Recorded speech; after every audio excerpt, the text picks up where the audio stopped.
Ladies and gentlemen, can I please have your attention?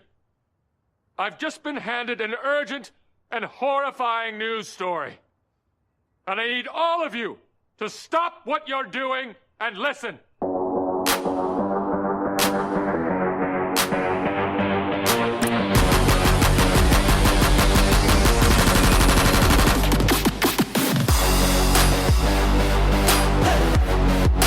What is going on, Canes fans? I am Matty Ice. He is Caniacs. And this is Canes Call In Pod. Caniacs, I am so excited tonight. Do you want to know why? Why is that, sir? Why is that? Well, I'm excited for two reasons. I'm a forgetful person, so I forgot about the other one. I'm excited because we have some new intro music. Oh, yeah. Got me all hyped up. I'm ready to talk some Canes. I don't know about you. Oh, yeah, I'm ready. Let's go. And this is what our, we've been waiting on. I know, and I would say like last week was our first official show, but I mean, I feel like this week is really, like this is when we start turning the show into what we want it to be, right? Correct. Things are starting to come. Mm-hmm. Most definitely. So we're gonna go over a few things. Well, I mean, first we're gonna recap the VT game. Canes got the dub. We are gonna talk about Blake Baker. You know, always the hot topic. And then last thing that we are going to talk about is the rescheduling of the last 3 games of the season. Oh, yeah, the heartbreaker for a bunch of people. I know, it's going to be difficult. Mm-hmm. I don't know how I'm going to get through those hard times. All right, Caniacs, let's go do our 305 check-in. All right, let's do it.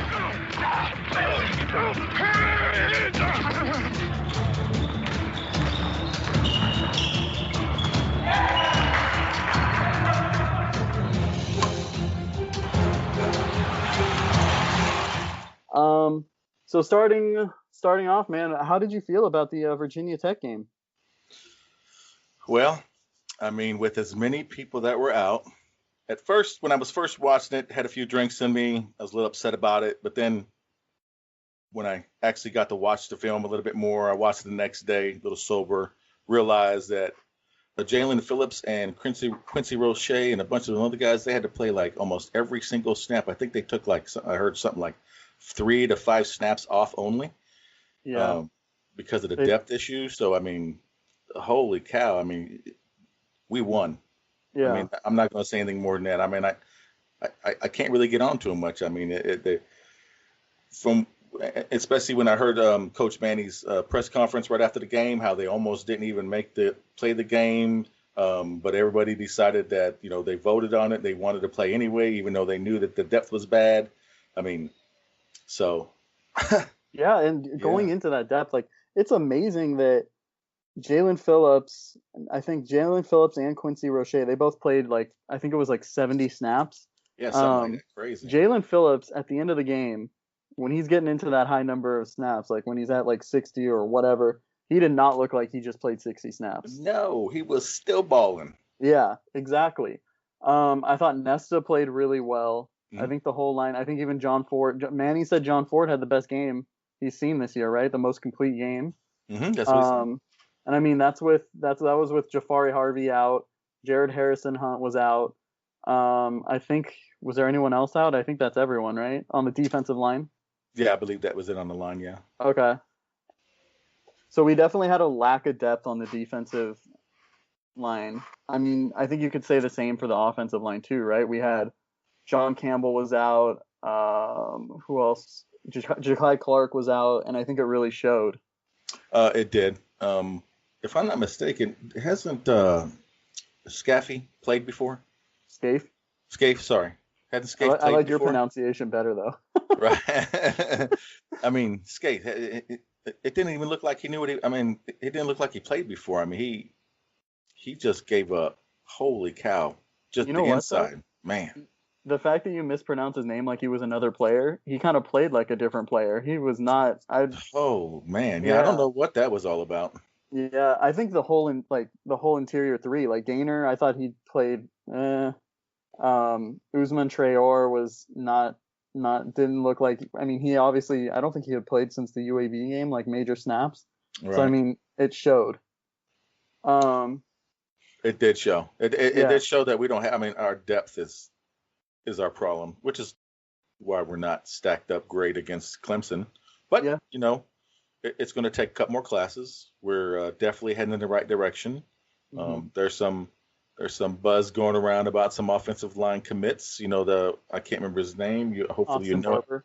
Yes. Yeah, and I think too, like we talked about the struggling offensive line. I think that we saw that really hindered De'Ara King this game. I mean, he accounted for 18 carries for 15 yards, and that's just because he was trying to run the hell away from everyone. Right. I mean, Yeah. there was people coming up the middle like untouched, Yeah. freaking Gainer and Scaife just playing ole, just Right. letting people through. Like there's some kind of matador or something. Yeah. Hold on. We got something for you, Scaife. Man, let me tell you. He needs 2 of them. Oh, 2 of them. Want to get another one? Maybe 3. For the whole offensive line. Yeah, so offensive line, not the strong suit of the game. I think we can both agree on that. Yeah, you can tell these guys are missing. Yeah, but I think we can say, I mean, from my perspective, obviously people on Twitter, Canes fans on Twitter might not agree with me, but I thought the defense played really well. Everyone's talking about like, hey, you hold them to under 30 points or 30 points, you're going to win the game, They held them to 24. 24 points, and they didn't score in the last 6 minutes of the third quarter. Up until and not even in the fourth either. Yeah, they didn't score anything in the fourth. Yeah. That's amazing. So to me, why that's amazing is because of especially learning that, how many snaps Jalen Phillips had, how many snaps Quincy Worshey had, and you had the freshman coming in, you had Flag out there playing, you had oh my God, what about that Takori Couch guy? Oh man, Takori Couch stepped up, really. I mean, he had to be the best cornerback, defensive back we had out there that day. So let me tell you, he was targeted 4 times. He allowed 1 reception for 7 yards, and then he had that interception in the fourth quarter to basically not seal the game, but really took the momentum away. Right. Not to mention 5 tackles and half a sack. Right. I mean, it's like when he was blitzing, they couldn't cover him. I mean, yeah, that boy was balling. Crazy. That's all I'm gonna say. He was balling. And I think too, like the big story, like the rush defense held up, man. Only 160 yards allowed. Keep in mind, Virginia Tech averages 277 yards a game. Correct. That's big. Correct. Obviously, Herbert probably wasn't 100%. I think everyone could have kind of saw that. But I mean, we still limited Hooker too. Right. I wouldn't say he wasn't 100% because when he can't remember exactly which play it was, but when he was running up the middle and they all ganged up on him and he was still pushing his way through, they were still trying to grab the ball out. I mean, that Hammy looked good then. Yeah. Oh man, I gotta say, I was some of those runs when he just started breaking them off. I was like, oh. Oh man, let me tell you. We won.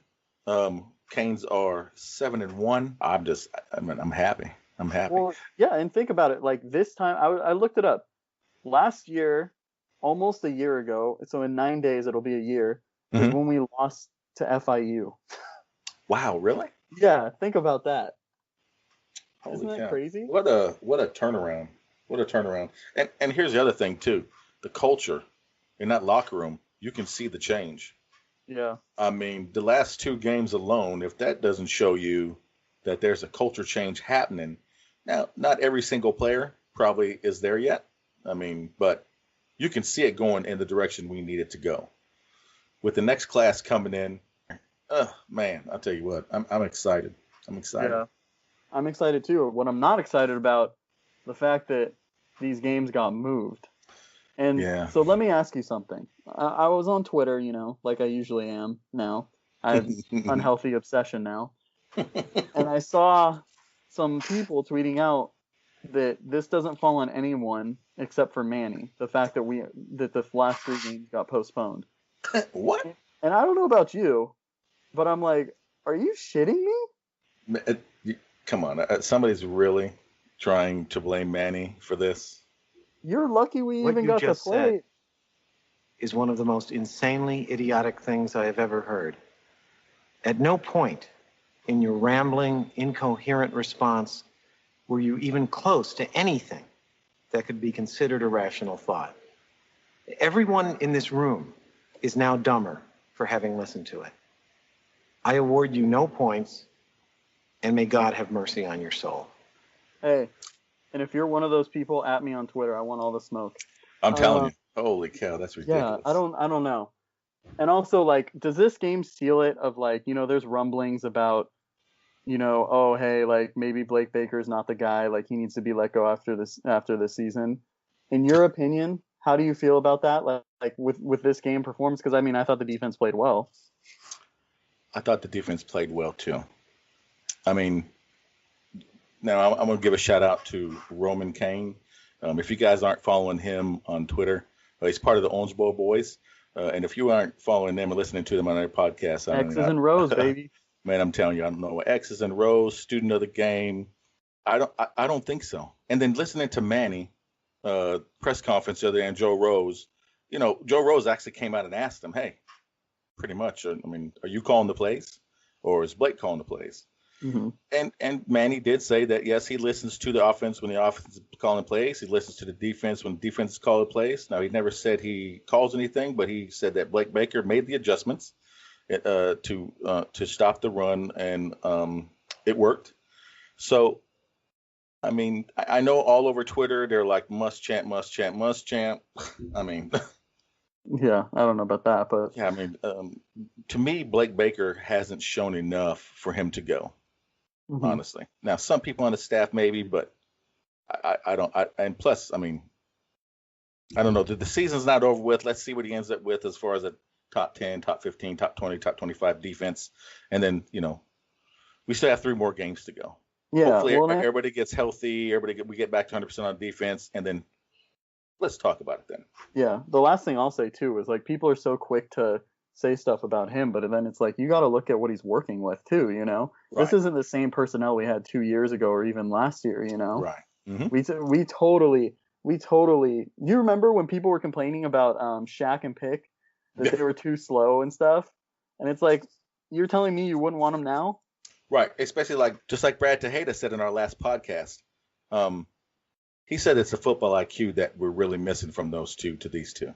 I got to agree with it. So. Yeah. No, most definitely. So are there any other things you want to talk about that were surfacing on Twitter, or you good in that regard?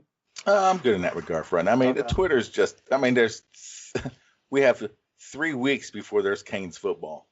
Twitter's going to be all over the place. I mean, especially, hold on, I do have one more thing. Okay. Rhett Lashley. Oh, apparently, yeah, okay. Somebody's brought his name up about possibly being taking over Muschamp's job. He comes out, says he loves it here. His family loves it here. Not going anywhere. I don't think he's going anywhere, personally. I don't. Now, maybe after next year, and if he shows improvement again with the Canes, then, I'll be a little bit more worried about it. But I don't believe this year he's going to go anywhere. Yeah, I think that's so all too. I got to say about that. Yeah, I mean, I don't think we need to say anything else about that. Canes fans worry about, anything. Man. So let's take a quick commercial break, and then we're going to open the phone lines and see if we can talk to some listeners. Sound good, man? Sounds good to me. All right.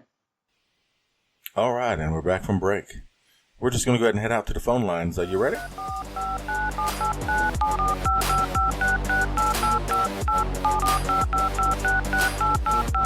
Oh, man, I'm very excited. We have our first caller. First caller of the show. His name is Honest Bob. Honest Bob, what do you want to talk about tonight?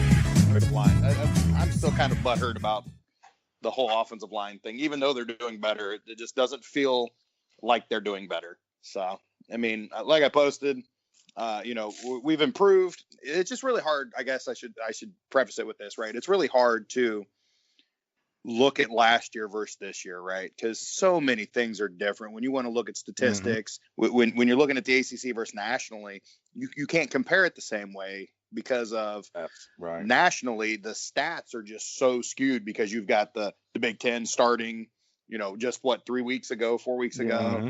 Pac-12 just now decided that they wanted to play football. I mean, we got Wednesday night action, but it's hard to get a real pulse of where you are nationally. And nationally, I mean, I for those Canes fans that don't remember, dead last, second to dead last in sacks given up in 2019. And that was just unheard of for a Power 5 school. Like, Right. it's just absolutely terrible.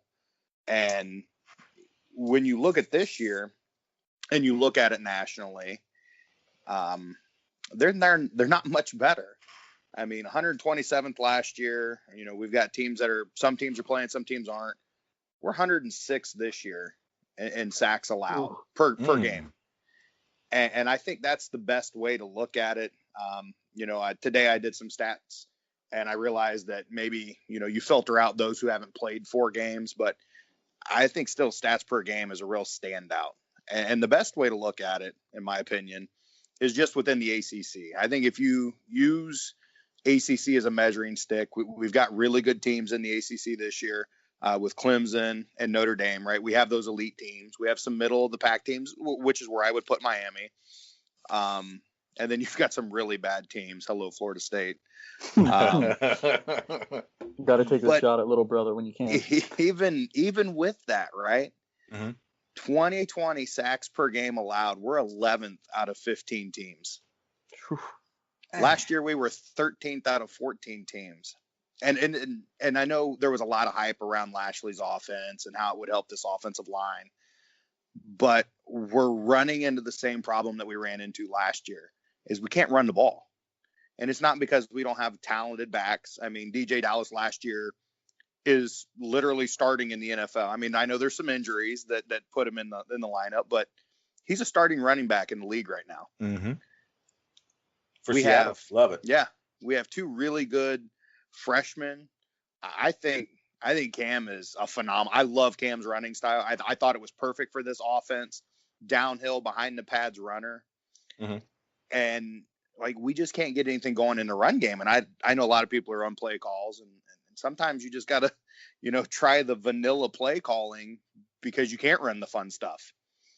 And I think it's the most evident stat that I can find that really tells how bad our offensive line is right now. And that's tackles for loss against us per game. You know, last year we were terrible, 121st in the nation, 10th in the ACC, right? So if you want to compare the ACC to ACC, we are dead last in 2020 for tackles for loss per game given up. Wow, I did not know that at all. Now, does that include the runs by De'Aaron King? Or so that's anything that we're caught behind the line of scrimmage doing, right? Right. So the wide receiver screens, those quick outs. Yep, the extension of the run game, right? As we're being taught, right? Those quick outs, that's that long extension of the run game. And, you know, those may be our only saving grace, right? Because, we got wide receivers grading out as the best run blockers on the team some games. So it's a real struggle, right? But there are some bright spots, right? I'm not bringing all the doom and gloom. Right. Right. Last year, we literally couldn't run the ball. And I don't know if that was by philosophy, right? And I don't ever want to know, because I think Dan Enos is probably the worst offensive coordinator in the history of Canes football. 14th in the ACC in rush yards per game, 120th in the country. And I know we had a really good start, but we've had some really big issues towards these last couple games. But we're 10th in the ACC, right? So that's a marginal improvement. We go from 14th to 10th. And we're 66th in rushing yards per game in the nation. So I know those nation stats are slightly skewed, but we're much better at being able to run the ball. But I think we're kind of seeing this year why we couldn't really run the ball last year, because we still have the same personnel. There's Williams is a plug in at right tackle. I know some people have gotten shifted around, but majority, those guys mostly saw playing time last year. And, whatever hodgepodge that Enos thought he was going to roll out there. But one, a tribute for me, and that's, third down conversions. You need your O-line to show up on third down. And last year, third down conversions. And, for those that didn't know, dead last in the country, dead last in the ACC, right? This year, 6th in the ACC to date. and 51st in the country. And I think that, we passed, but it's De'Aaron King's legs, but the O-line still has to give him a chance, right? They can't just let guys come free like they did last week and on a couple plays. And that was really disheartening to see, because I felt like they were starting to get better, starting to gel as a unit. I know they had some challenges, so I'm not really going to hold last week against them too bad. But, I went back and I looked at another stat. And third down with 1 to 3 yards to go in 2019, we had 24 attempts and only got 10 first downs. Oh, wow. And in 2020, right, I think we're right at like 24 attempts with 14 first downs. Let me double check that. 22 attempts with 14 first downs. So we're already percentage-wise doing much better on third and shorts. And I know we're putting guys with this philosophy in a much better situation to win those short yardage situations. Mm-hmm. But, I'm not sold on this core group of O-linemen. Whether, scheme doesn't seem to be a problem with this offense. Lashley handpicked the offensive line coach that he wanted. The offensive line coach has experience in this offense, calling plays, so he understands. But it's just, and I don't want to say the kids are bad either, right? I don't want to say that it's all the kids' problem. But I'm going to liken this situation to Stephen Morris, right? Mm-hmm.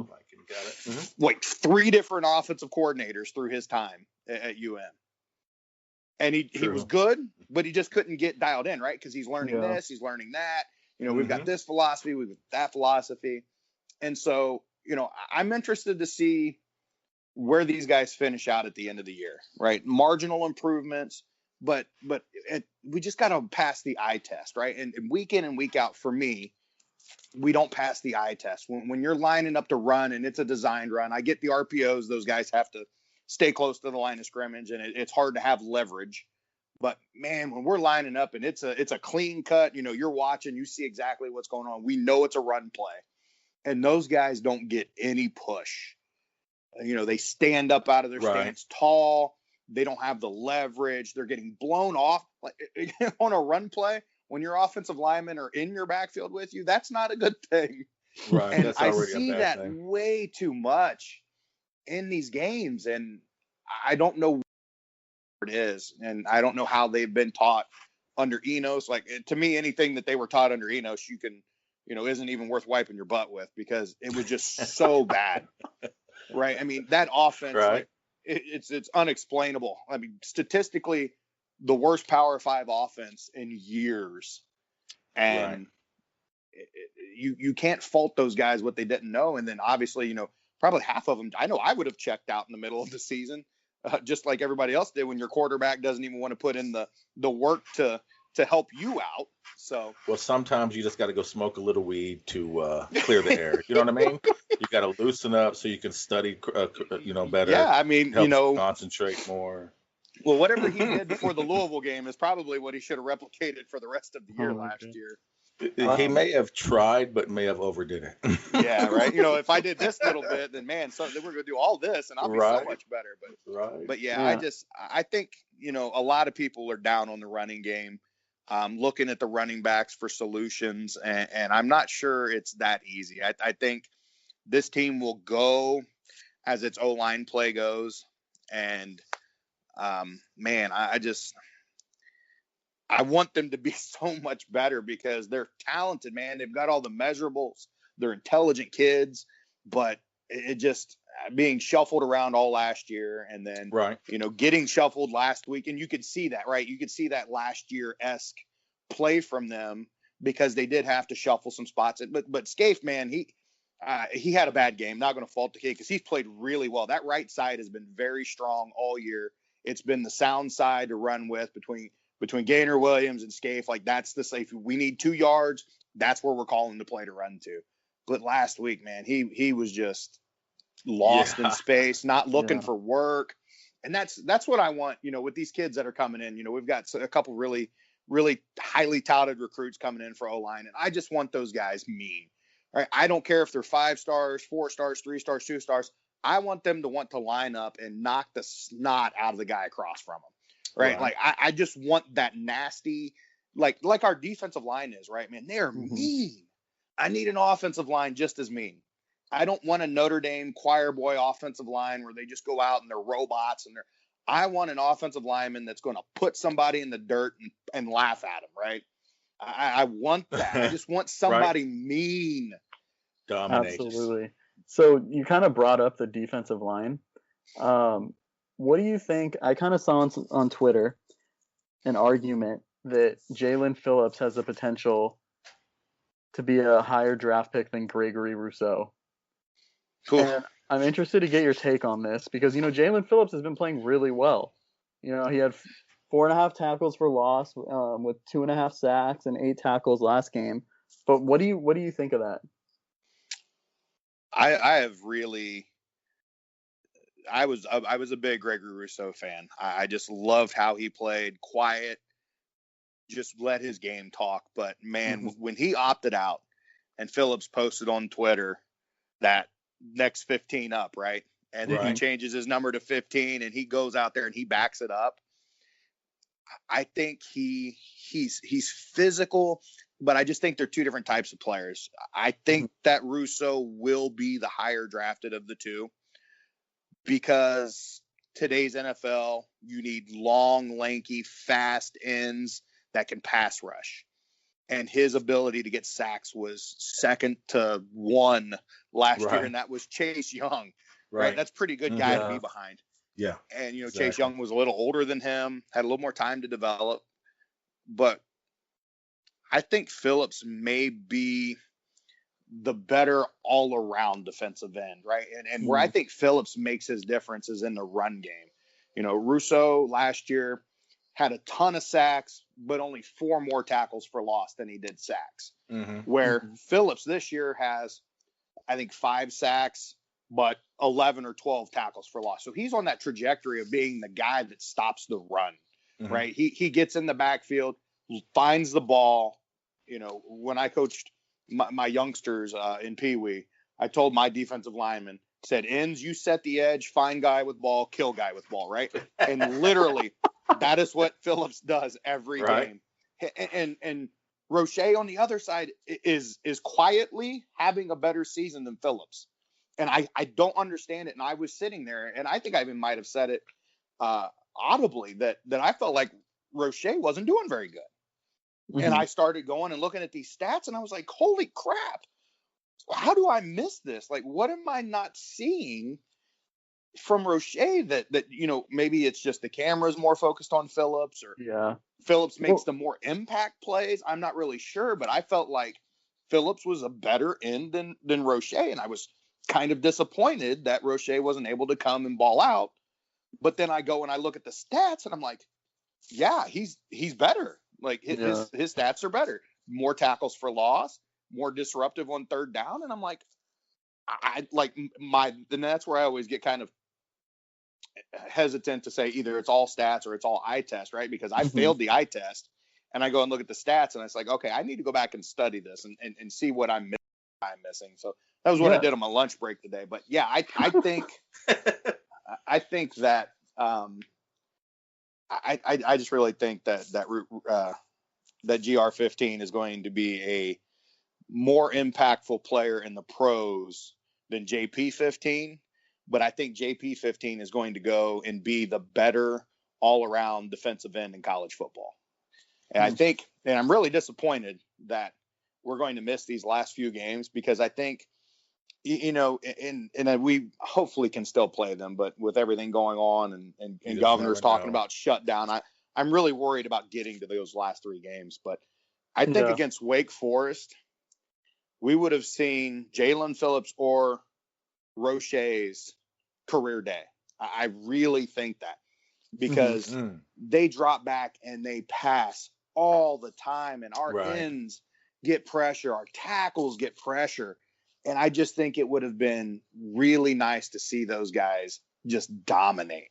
Right. And I tweeted this stat out today that if you look at I put it in the per game situation. So tackles for loss per game, minimum 4 games played, because there was some guys that had one really good game that were kind of skewing the data at the top, right? So minimum 4 games played, looking at the top 50 players. I think Roche was tied for 22nd in tackles for loss per game, and Phillips was 30th in the nation for tackles for loss per game. And if you looked at that data even closer, there was only 3 teams that had 2 defensive linemen in the top 30. One was Miami, one was San Jose State, which kudos to those guys. Right. And the other was Pittsburgh. Right. And Pittsburgh has 3 guys, 1 linebacker and 2 defensive linemen in that top 30. And their defense is being talked about all the time on the, you talk ACC defense and it's Pittsburgh's defense, and rightfully so. They're really good. But I think quietly those 2 defensive ends are having the best single season for Miami in a considerably long time. I'm not going to say greatest ever, or, we've had some really good ends, one on one side and one maybe developing, right? You're like, oh man, if he would have been here last year, or if we could have had him back one more year, right? Chad Thomas and some of those guys that left early because they were good enough to, right? Don't get me wrong, but we have 2 first/second round defensive ends playing Miami defense right now, and it's special, and it's so nice to see that just disruption, and Nesta's coming alive, and we're starting to get that old school just kick you in the teeth Miami nastiness up front, right? Last few years up front has been decent. Rousseau jumped on the scene last year. Our line mostly focused on the linebackers, right? A couple years prior, we've had good secondary guys that have gone to the league, right? We just haven't had all 3 levels together.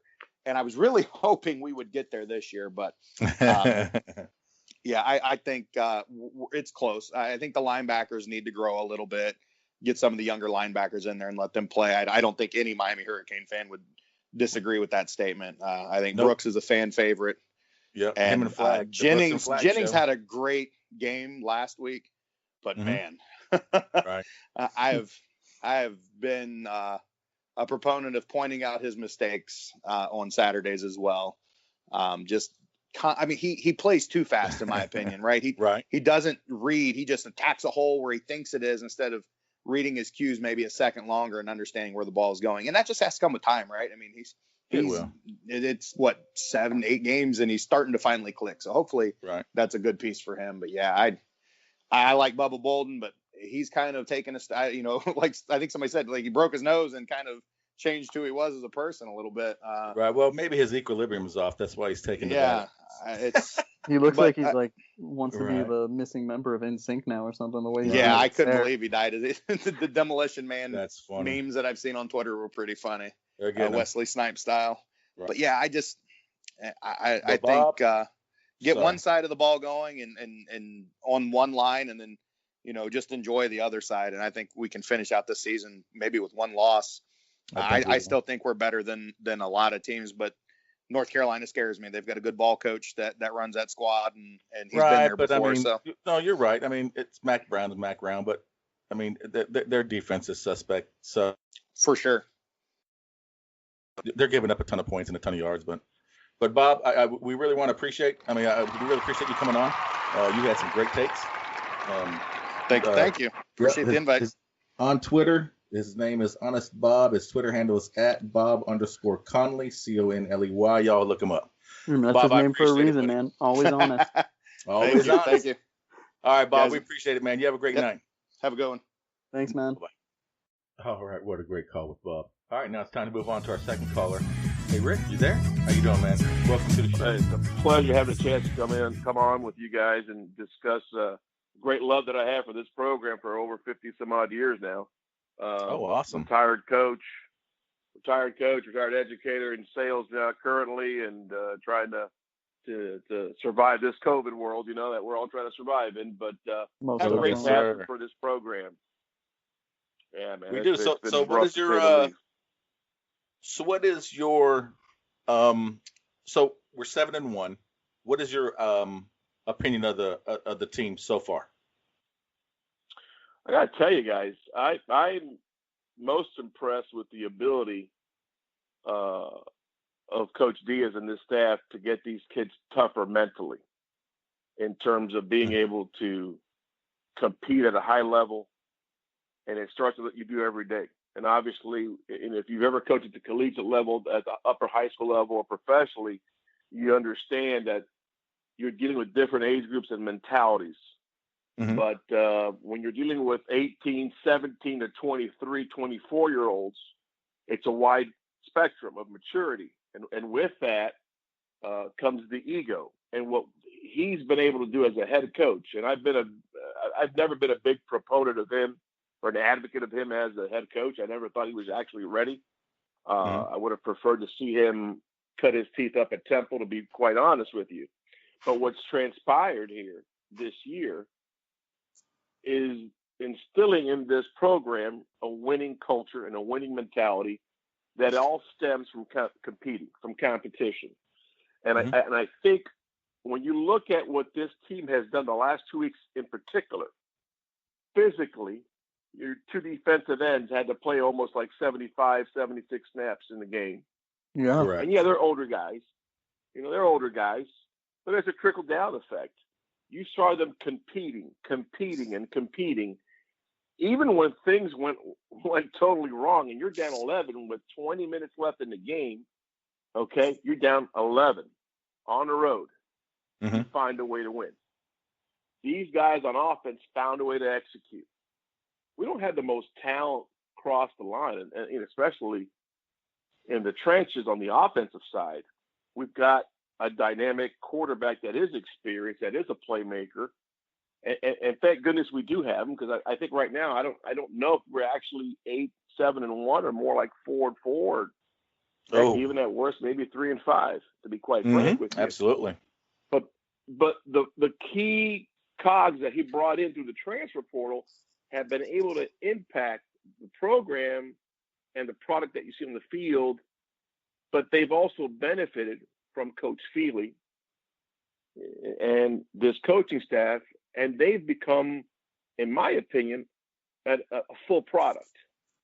In other words, as an NFL scout, when you come to watch that kid play, you've seen that kid where he was at UCLA, where they were at Temple, and now you see more of a finished product playing at a higher level. And unfortunately, the ACC is down. I get all that. But what you do see is kids competing. And part of winning games, and I think the coach with the Dolphins is the epitome of this right now, Coach Flores, is it's one play at a time. And getting 11 guys to execute what you're trying to do one play at a time over a stretch of 60 minutes. And that's what I think I'm proudest to see of this program. And again, I'm not going to tell you we're going to win out and we're going to win a bowl game. I'm not saying any of those things. What I am saying is the foundation of a winning culture has finally been set this year. Okay, I agree. That's what I do see. Absolutely. And I don't know if there's anybody in particular that you feel is a bigger component of that or not. But I just think it's a total team situation. And yes, we do have a dynamic guy, playing quarterback. So let me ask you this: we have the hot take right now on Twitter is Blake Baker and the defense. Should he stay? Should we get Muschamp? Anything like that? What is your thoughts on that? Well, that is a hot take, to say the least. It's been a topic of high conversation for 2 years now. Let's be quite frank. What we do know is the following: we do know that the defense that we have is Coach Manny Diaz's defense. It's what he used when he was at Southeast Louisiana. Same concept he used at Mississippi State. Same concept he tried at Texas, which it did not work out well. Let's be honest, it just didn't. He's used a lot of things from Mickey Andrews. He's incorporated some other defensive philosophies. And what we've seen for the last, 4 years, 5 years, is his defense. I think a lot of people don't understand the world of coaching. And I think this is what the insight that I have that I can bring forward. There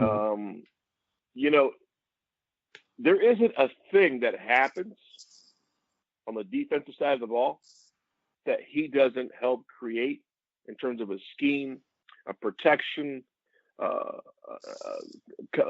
combating an audible, whatever it is. This guy breaks everything down, and it's within his framework. When you look at the impact of Ed Reed, Ed's had to learn exactly what it is that he wants from his defense, and he knows it already. But the particulars and the details is what I think Ed's been learning this year. It's his defense. The game plan is set by him and his defensive staff, and it's a total team effort. It's not my cornerbacks coach Mike Rum telling me, "Hey, this isn't going to work. This is going to work." It's all of them saying what they do feel will work in any given situation. You know, football has become very situational, like basketball almost. So what you do see is a comprehensive approach by that staff. So for somebody to say, "Oh, you know, we got to fire Baker," I think Manny came on his morning show on Monday with Joe Rose here on QAM and mentioned, well, you know, Blake Baker called, you know, he made some great calls. That's great coach speak, guys. Your job is to make sure you give the praise to your staff when things go well, just like you do with your players. And when things hit the fan, you know, you need to come out and take the blame for it. He's done a lot of that at times, maybe too much with the players, and he's evolving as a head coach now. But I definitely feel he has total control over establishing the game plan, and that game plan by Sunday, I'd say Sunday evening, is pretty much set. More specs will be worked out and ironed out Monday, and then we'll get more situational based on Tuesday, and we're good to go. And that's the framework that most programs use. I mean, it's not calculus, gentlemen. It really isn't. Right. But, you know, for someone to say that, you know, Blake Baker's got to go, well, I take issue with that, because if you've never been on that side of the fence, you have no idea what's entailed. You know, and as fans, and I'm guilty of it, hell, you know, we had this syndrome called BAF syndrome, blind ass fan syndrome. It's an acronym. We all suffer from it, you know. I think we all do because we all have the passion, you know. But, you know, guys, we have to understand that they have forgotten more than we'll ever know. True. And we can see things, and we listen. You guys know football. We know football. Most King fans understand football. But, you know, the blinders come on and we get a little wacko, and it's natural human behavior. Right. Well, I mean, you go from, sorry to interrupt. I mean, you go from all of Manny's top 25, top 10, top 15 defenses. And then, you know, he goes to head coach. Blaker takes over. You know, last year, would they end up like a top 20, I think it was, in defense. And this year, it's just, I think the eye test is what the problem is with the Canes fans. I don't think Blake Baker should go. And I already said that, but you know, it's just a hot take on Twitter. I think too, a lot of what people. Sorry to interrupt you on that. I think that what people don't realize too is like the shift in personnel, because we did lose a lot, you know, last year, especially in terms of like our linebackers. You know, I think a lot of people took them for granted. What do you think about that? Man, that's a major understatement. I mean, people had no idea how valuable, you know, Shaq and Pick were. You know, I'm not a big PFF guy, but if you look at where they were ranked, their freshman year, their sophomore year, their junior, senior year, they're always ranked in the top 30 amongst linebackers in Power 5. I don't take much stock in it because, you know, PFF guys, I've got a couple of buddies that do, a couple of former players that do it, and listen, you don't know what the actual protections are. You're guessing on half the stuff, to be quite frank with you. But correct. Right. I think those two guys were extremely special. And again, this fan base didn't appreciate him. Look how slow this guy is. Look at his angles. You know, he's too fat. People don't understand how lucky we were to have that. And if we had those guys this year, I think you're talking top 10 defense across the board for just about every category. Right. Well, Coach, I don't know if you heard our last podcast, but we actually had a stat.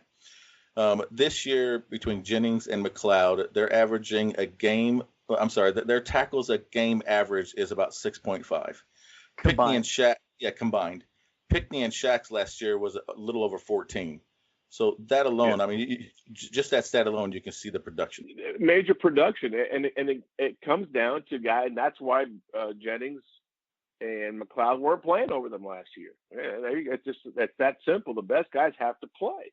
Right. And when you look at corner, you're looking at a true sophomore coming in and taking a junior spot. Just happened this past week, and guess what? Exactly. You know, we don't have enough. Our young talent has been given a bad draw here based on COVID. They haven't developed, and they're there, but they're not ready to contribute quite frankly, and that's why those two guys are playing. Right. And I'm not attacking Al Blaze. I think they're great guys. I also remember Al Blaze lost his starting spot at St. Thomas Aquinas his senior year to a kid that went to a low Power 5 conference school. So, you know what, let's be frank on what we do have. So to be in the top 25, okay, traditionally defenses, no doubt about it, but to be in the top 40, to be 7-1, talk about smoke and mirrors. You know, you've got a middle linebacker that has no lateral quickness. You've got a kid playing weak side linebacker who was a defensive end in high school who blew out his knee, was learning how to play linebacker. And there's really nothing else behind him. The kid from Houston, I think, really understands middle linebacker. That's what that kid's going to be. But he lacks lateral quickness, and he's young, so he's learning as he goes. And he missed a week or 10 days with COVID. So, you know, they've done a phenomenal job. Right. So the emphasis that I place on winning, I don't know, man. 7-1 is. I know it's not great competition. It's not Power 5, not Power 4. The top 4 programs we're beating here or competing with. But if you look at programs number 5 through 35 in the country, they're all about the same. Right. It's whether they have a great quarterback play, right? Or just an incredible defense. We're only like 6 days away from 1 year from losing to FIU. Yeah, it's crazy. I mean, and we're 7-1, so I'm not going to complain too much. Coach, I got one last question for you before we let you go and wrap it up. You talked about the cornerbacks a little bit earlier. What do you see from them, from just as a coach, mechanically, like that they're doing wrong, or are they not doing wrong? Are they in the wrong place? What do you think of that? Like, what's your take on that? Wow, that's a tough one. Okay, I'll preface it by saying they have an outstanding teacher. Mike Rumpf is a guy that should be in the NFL. He's had chances to coach in the NFL, doesn't want to do that. He's a great big-time family guy. The guy's a phenomenal teacher. And what he teaches, the technique he teaches is almost personalized. Personalized that it works within the scheme that you run, okay? So not only do you have to worry about fitting in the scheme that you run, that Manny scheme, but you also have to personalize it with the strengths and weaknesses of your personnel. So when guys on TV say, well, why isn't he playing the ball? Why is he playing the receiver? Because he's not quick enough to turn around and see that ball and stay with his guy. And that's why the technique they play is to disrupt the reception, to break the reception up. If you're chest to chest and you're great with your hands, you still have a shot to break it up, because they don't have the speed to turn back, look, find it, and bat the ball down. So you work within what you do have. It's not their fault. It's not their fault that they're there. It's their talent level based on the matchups that we're going to have to face throughout a year, like Clemson this past year, okay? I mean, it can get really ugly at times. But when you see a young kid into Corey Couch, who is about 40 pounds lighter than both of these guys, probably 30 to 40 pounds lighter. Right. But so much faster, so much laterally, he's so much quicker, and his instincts are better. Right. So this guy's been given a chance to compete, and guess what? It's your job. You won it. And it's very sad that Christian didn't stick around from Alabama. I was really disappointed with that kid. That was a kid that had speed, lacked a little lateral quickness, but long arms, and really disappointed to see that kid not stick around. But our defensive backfield guys, our corners are what they are. we don't have enough premier athletes at that level to be true face guarding, to be true disruptive guys. We got guys more similar to Pittsburgh, okay? That Gotcha. Pittsburgh framework, that's more what they're used to. That's really what their skill level really is. But when you look at our safeties, what's happened to Bubba Bolden? I don't know. I've never seen a can't guy tell you. regress that much in 3 weeks. I've Unless never he's seen injured. a guy. I feel like it Yeah. has to be a mental thing, right? Like I don't want to question a kid's like mental, thought process and Confidence, what's going maybe, on you in think? his head. Yeah, I'm thinking maybe confidence or something. I don't know. That might be it.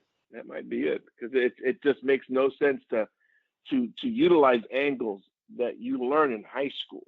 Okay, especially where you're at on the field, especially if you're on the boundary side, if you're in the short hash or the long hash. I mean, it's just basic things that you're conditioned early in high school that you understand how to react to those situations. It's like we're almost, let me take myself out of the play to avoid the contact at times. And I don't know if that's it. Maybe he doesn't. Maybe he's trying to play. Maybe he is hurt. Maybe he's trying to play a little protective. I don't know. But we need to see more out of our defensive backfield. No question, guys. Guys, thank you so much for your time today. I really had a great time with you guys. Yeah, hey, it I was great appreciate having it, Coach. you. Give us some good insight. Yeah, give him a follow on Twitter. It's everything305. His Twitter handle is @everythingkane. We'll talk to you later, Coach. Appreciate you calling. Be well. God bless, guys. Thank you. You too. Thank you. Well, thank you to our first two callers, Bob and Rick. Man, that was some good stuff, man. First two calls of the show ever.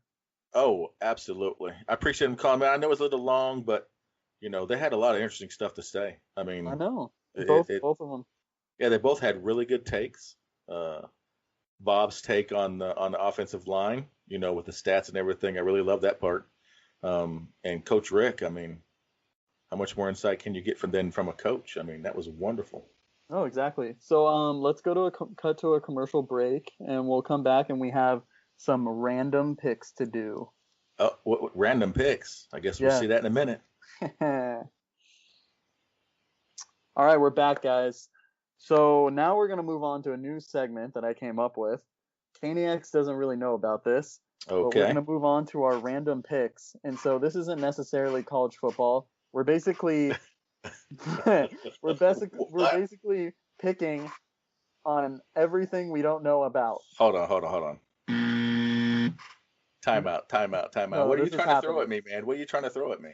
Hey, this is going to be a fair game because I have no idea what the hell I'm doing. You have no idea what the hell you're doing. Fair is fair. All right, that's fair. All right, you ready for the first game? Yep, let's do it. First game is a college football matchup. 3 p.m. Eastern Saturday on ESPN3. We got 0-1 Western Carolina, the Catamounts. I don't even know if I'm saying that correctly. Do you know what a catamount is? Absolutely not. It's like a lion. Okay. A tiger, like a giant. Yeah. Versus the 2-6 Eastern Kentucky Colonels. So who are you taking there, Caniacs? What's the spread? I don't even think there is a spread for this game. I didn't write any of them down. I will go with the. Hold on, who is it again? I need to start writing these down. Eastern Kentucky. No, Western Carolina Catamounts versus Eastern Kentucky Colonels. For my boy Bob, we're going with the Colonels. Colonels? Okay. Yeah. I am gonna go with the Catamounts because I learned what they are and I am super into it. Okay, second game. Not a college football game. We got a women's college volleyball. Okay. 6 p.m. Eastern, Friday night. Number 10 ranked Kansas State versus number 3 ranked Baylor. Who you got in that? Kansas State over Baylor. I'm gonna go with Baylor. You can go with Baylor? Yeah, I'm gonna go with the upset. No, Baylor is number 3. So you want Kansas State? Nope, I'll stick with Baylor. Sorry. Okay, I'm going with Baylor too. That was who I was gonna choose all along. All right, we got a riveting matchup of men's hockey. Okay.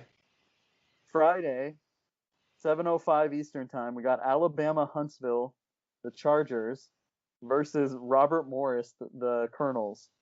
Where's Robert Morris out of? What was that? Where's Robert Morris out of? They're Alabama too? No, I think that. Oh shit, man! Why are you? This is stuff we don't know about. How the hell am Oh, I supposed to know? okay. I Well, think it's anyways, somewhere on the East Coast. it's going to be real simple. I'm going to go with Huntsville, Alabama, because I got some friends out there. Okay, I'm going with Robert Morris. I really like the team name. I know they're pretty sometimes sneak into March Madness, so I'm going with Oh, them. okay. I got you. Well, it is my Next. first name, so I can't go with it. So. Oh, okay. That's true. Next, I'm really excited about this one. Okay. We got Greek soccer. Greek soccer? Oh, I'm all Yes. into this. 11 a.m. on Saturday. We got. I'm gonna butcher the hell out of these. Hopefully, there's no Greek listeners. Why are you the way that you are? I don't know. Why would you do this to me? But go ahead. Okay, we got Lamia versus Ostris Tripoli. Who are you taking? Ostrich Chipotle. Same. You got to do it with the team name, right? Right. Yeah. It's just the double name. I'm going with the double name. Yeah. No, I like the Tripoli. That's what I think. I think they're solid, man. Last matchup. You Okay. ready for this one? I'm ready. We got cricket. I told you this was going to be one of them. This is the only one we knew about. Thursday night, at midnight Eastern time, I believe. We got Central Punjab versus, Khyber Pakhtunkhwa. Pakhtunkhwa. Central Punjab. Okay. Is it just because you didn't want to pronounce the other one? No, it's because I remember watching some YouTube video about some guys that were traveling through India. And I think they went through Punjab.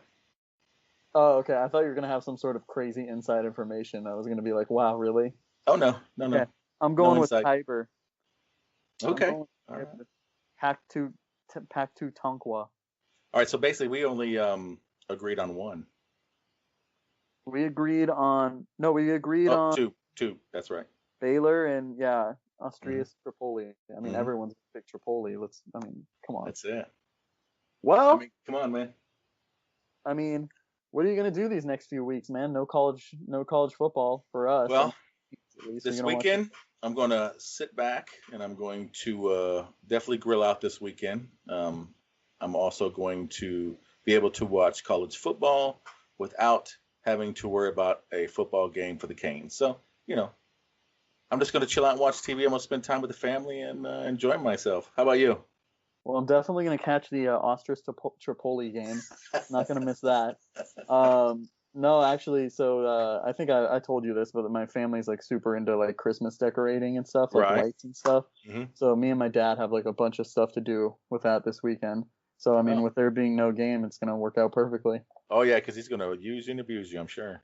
Oh, yeah. Well, no, we're both super into it. Oh, I got you. Yeah. So it's not just like a one-sided thing.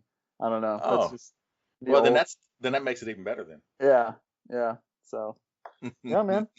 I'm excited though. I'm excited for basketball season coming up. I mean, NBA, there's like trades happening all like every day, like something new. Like there's a rumor of James Harden going to the Celtics now as we speak right now. Speaking of basketball, Okay.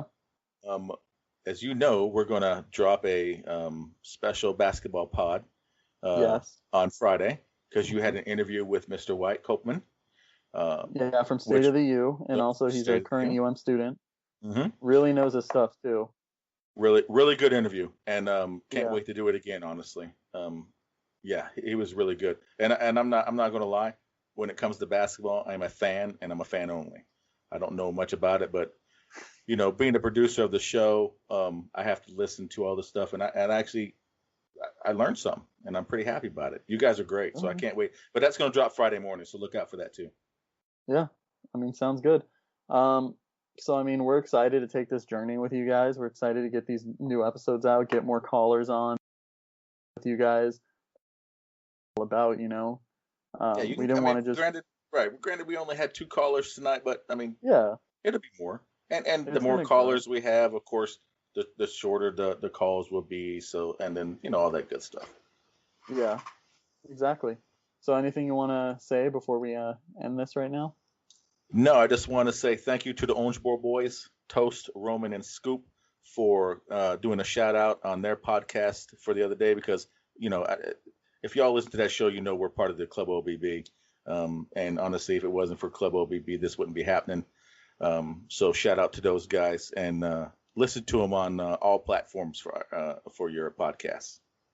And also, man, I would say you got to join the chat. Oh yeah. You're only in like some of the, you're only getting some of the experience without the chat. True. The chat is amazing. I'm not gonna lie. Yeah, I'm a lot of good people. Yeah, it's a lot of good people, and it's a good time. So thank you to them too. Yeah, absolutely. They've been a big help. So OBB Media. With that, we're out. We will see you guys next week, and I'm excited. Yeah, make sure you guys subscribe to us on all, or listen to us on all forms of podcasts wherever you listen to it from. We're on all the major platforms. Can't wait to talk to you guys next week. Ready? Oh, Go yeah. Canes. Go Canes. All right, guys. Have a great night. Peace. Victory.